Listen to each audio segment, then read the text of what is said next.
Hey, good afternoon. Good afternoon, everybody. Come on in the house. Come on in the house with Bishop TC for a moment.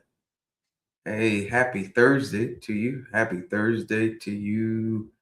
We're going to give this an opportunity for everyone to jump in and connect with you on this lovely afternoon. Um, yeah, come on in the house. Come on in the house. And as you're coming in, uh, the house, I want you to give a shout out and and let me know that you're coming in. Let me know where you're streaming from. I appreciate you. For those who are just jumping on with us today, man, yeah, it is a great day. Listen, it is cold out them doors. Do y'all hear me? It is cold outside.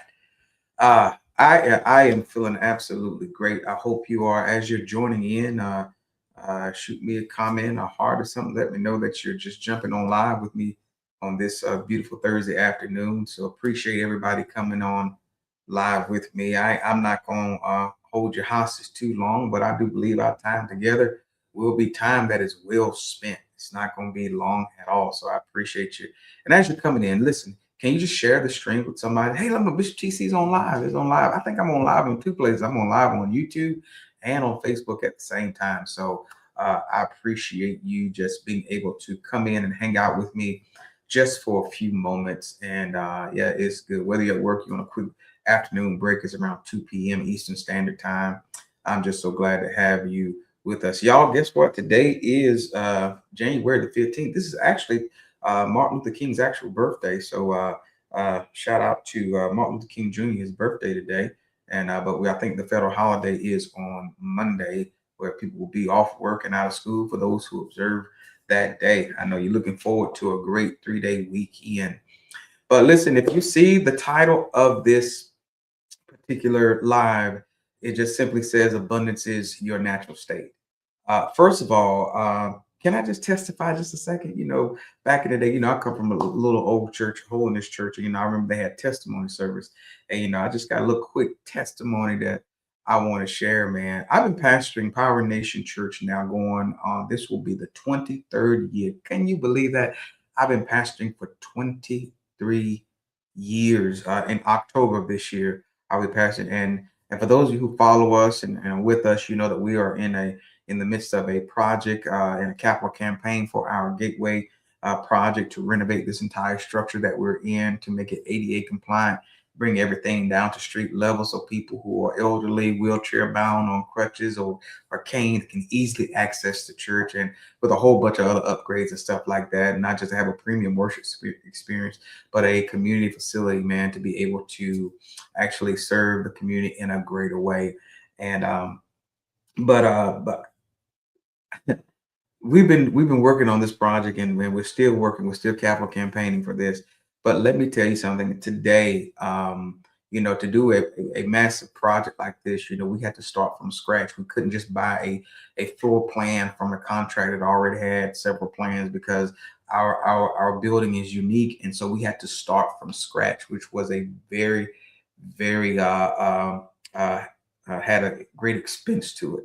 And so and today, um, I wrote the final payment to pay that off, and it was significant. And I got to be honest with you, I got teary eyed sitting here at my desk for a minute. I had to get myself together, and thank God. And you know why I had to get myself together? Because for some reason my mind just went back to, I remember when people told me that I was called to the ministry. I was told no, I wasn't called to the ministry. You were just ready to sit down and be taught. And I would just sit in just regular Bible study and ask questions. I would get side-eyed and people wouldn't want me to ask questions. And then when I would serve my pastor, people would say, you just want to be seen and different things like that. And then when we started the church, oh my God, that I was told to my face, that boy ain't gonna last 6 months. I was told that. And so all those things, the amalgamation of all those thoughts, and then writing a five-figure check today with my own hand and sign my own signature on behalf of the church and the foundation to go forward with what we need to do was an absolute, it was just a rush of emotions. And it wasn't to prove anybody wrong, but it just simply says, man, if you stick with faith, you will never feel the weight of your responsibility.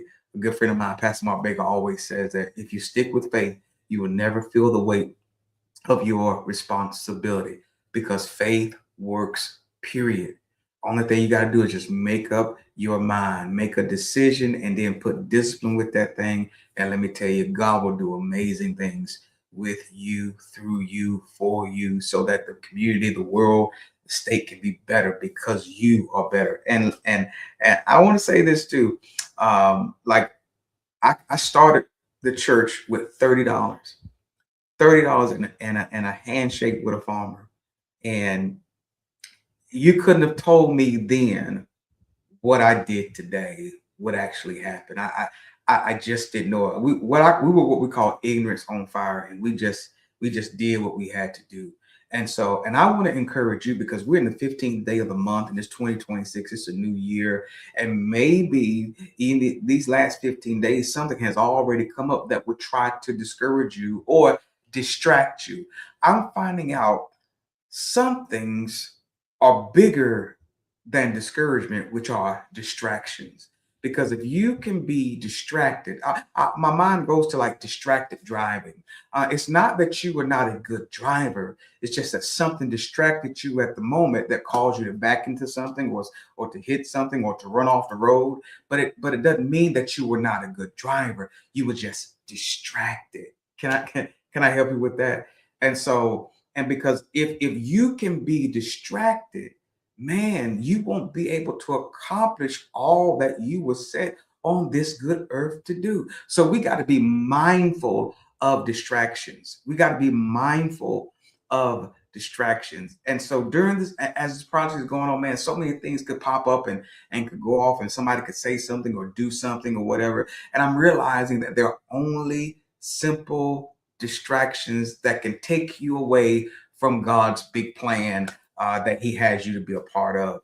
But I come to say to you this: like, listen, we started with $30, and today we're in the process of working on a multi-million-dollar project. Not for me, not for just the people, members of the church, not just for the foundation, but for the community. And can I say something to you? You couldn't tell me that God could take $30 and do what He's about to do. It's just amazing. So I want to say this: don't be discouraged with your start. You don't need extraordinary ability. You just need to take ordinary steps of obedience. You don't need extraordinary ability. You just need to take ordinary steps of obedience. Because let me say this: that when you reach the limits of your human ability, God has a grace available to allow you to do beyond where your human ability stops. So you plus God's grace can do absolutely extraordinary things. And I want to tell you this today: don't, if your bank account is not pleasing, if what's in your purse or your wallet or your pocket is not pleasing, if what's in your pay stub is not pleasing, don't you allow that to put limits on you. Don't you allow that, because your weaknesses are not limits. Weaknesses are simply a portal for God's power to flow through. Let me say it again. Your weakness is a portal for God's power to flow through. And I'm here to tell you this day on January the 15th at 2:01 p.m. Eastern Standard Time that I don't care what you see in the cabinet, I don't care what you see in the account, I don't care what you see in the driveway. Abundance is your natural state. You know how I know? Because we're made in the image of God. And Psalm 24 says, the earth is the Lord's and the fullness thereof, the world and they, that's me and you, that dwell therein. God gave us the ability to multiply. Wait a minute, let me fix it. He didn't just give us the ability to multiply. God made us multiplication. Well, why did you say that? Genesis 1:26, when God said, let us make man in our image after our likeness. According to the word of God, he said he made them male and female, created he them. Then he said, watch this, go out, subdue the earth, dominate, and multiply. Multiplication is not what you do, it's who you are. It's us reflecting who God is. Man, if a seed can grow into the mighty oak tree and produce countless acorns, how much more abundant are people who God made in his image? Abundance is your natural state. I've been telling my mentoring group, I've been telling the members of Power Nation, write it, read it, then recite it. Do that for the next 90 days, and you begin to reprogram yourself psychologically and neurologically, man. And you begin to become attracted to the resources, and the resource will begin to be attracted to you. You got to believe this, that everything you need, somebody somewhere already has it, and they're being drawn to you like metal to magnet. You know why? Because abundance is your natural state. Abundance is your natural state. I'll say it one more time. Abundance is your natural state. Don't let nobody talk you out of it. Don't let situations convince you out of it. And don't let what you see make you think that you are believing the wrong thing. Because watch this. We walk by faith, not by sight. Romans 1:17 says, the just shall live by faith. What is faith? Faith is the substance of things hoped for, and it's the evidence. So if you can't see it, don't worry about it. It's faith. Faith is my evidence of things that I cannot see. And I'll say it one more time for the people in the back room. Abundance is your natural state. They told me I wasn't called to the ministry. They told me I wouldn't last 6 months.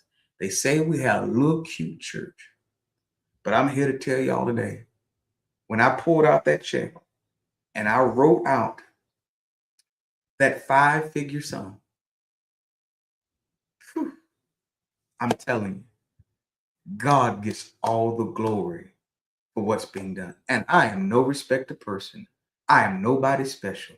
I'm just a little country boy from Greenville, North Carolina, by way of Simpson and Grimson, that just have enough guts and courage and faith to trust a God that can go beyond my human limitations. And so watch this. It's not that grace tags me out and jumps in the ring, but grace is working not just in me, but grace is working with me. And I'm telling you, God will extend your reach when you put your faith and your confidence in him. All right, y'all. I just had to share that with y'all today, man, because today is an extraordinary day. It's a day that's kind of monumental in my leadership, and so I just wanted to come on and just be a blessing to somebody, because we overcome by the blood of the Lamb and the words of our testimony. So I just want to testify to somebody to let you know, man, if God can do it for TC, He can do it for you. Got it? All right. Listen, I'm heading out of here. I appreciate y'all jumping on with me. And listen, if you come back watching this live, listen, go out and share that thing, man. We appreciate you. Listen, but remember, live a life so that others can say, that right there, that is hope in motion. All right. Have a great rest of your Thursday, and I'll see you soon.